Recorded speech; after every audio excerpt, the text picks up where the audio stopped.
कल्याण डोंबिवली महानगरपालिकेत शास्त्रीनगर हॉस्पिटल डोंबिवलीमध्ये 7 जुलैला जे काही घटना घडली आहे त्याच्यानंतर जे हल्ला झालेली आहे डॉक्टरांवरती आणि तिथल्या कर्मचाऱ्यांनंतर जे गोष्टी घडली गेली आहे त्याच्यामुळं आपण एक दिवसाचा संप त्यावेळेला कल्याणचं अख्खं असोसिएशन सगळ्यांनी त्यावेळेला आपण केलं होतं।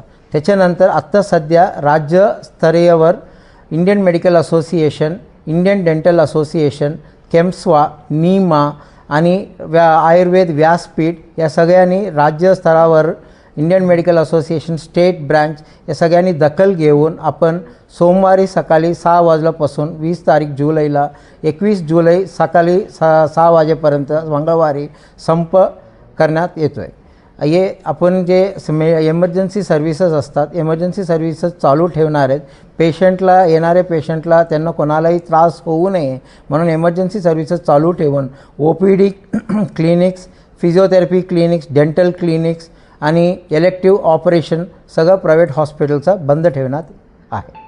ओके, आता जे काही अटक झाली आहे त्याच्यानंतर जे लिगली ॲक्शन घेतलं गेली आहे त्याच्यामधनं कुठलाही आमच्या डॉक्टरच्या असोसिएशनमध्ये कोणालाही असं काही सॅटिस्फॅक्टरी नाही वाटलं की जे काही ॲक्शन घेतलं गेली आहे ते असं वाटतं आहे की कुठं ना कुठं ते कमीतरता जाणवलं आम्हाला आणि त्याच्यानंतर पुढे जाऊन असं गोष्टी काही घडलं नाही पाहिजे। जे काही मागणी आहे त्याच्यासाठी आम्ही हे संप करण्यात येतो आहे। आता तुम्ही आता बोलल्यानंतर मला आता माहिती पडली आहे ते बघायला लागेल, त्याचं झाल्यानंतर मग आता आमचं काय प्रतिक्रिया असेल ते आम्ही तुम्हाला असं काय अपडेट भेटलं तर आम्ही देऊ तुम्हाला। त्या डॉक्टरांना लीगल सपोर्ट वगैरे काही देणार का एमएचच्या वतीने किंवा ज्या संघटना आहेत तुमच्या? आम्ही ऑलरेडी लीगल सपोर्ट द्यायला तयार आहोत, तसं काही नाही आहे। आणि फक्त जसं तुम्ही आता मला बोललेत की हे फक्त जे रमेश म्हात्रेबद्दल जे तुम्ही बोलता त्यांच्या विरुद्ध नाही आहे, हे पूर्ण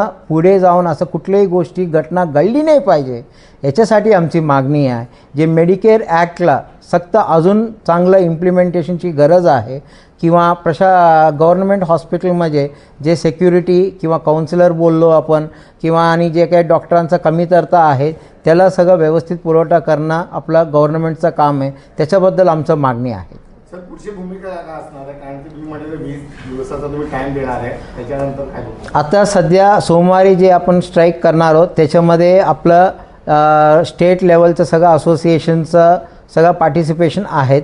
जर आपण 9 तारीख ऑगस्टपर्यंत परत बघणार आहे, जर त्याच्यामधलं काही कुठलंही काही ॲक्शन किंवा अश्युरन्स काही गव्हर्नमेंटकडनं काही आलं नाही तर आपण पूर्ण मार्ड म्हणून असतं medical association of resident doctors आणि किंवा गव्हर्नमेंट असोसिएशनचे काही डॉक्टर्स आहेत ते पण आपला स्ट्राईकमध्ये सामील होतील आणि त्यावेळेला स्ट्राईक इंडेफिनेट म्हणजे कुठलेही कालावधीपर्यंत नाही, जोपर्यंत मागणी पूर्ण होत नाही तोपर्यंत बेमुदत आपण चालू ठेवणार आहेत।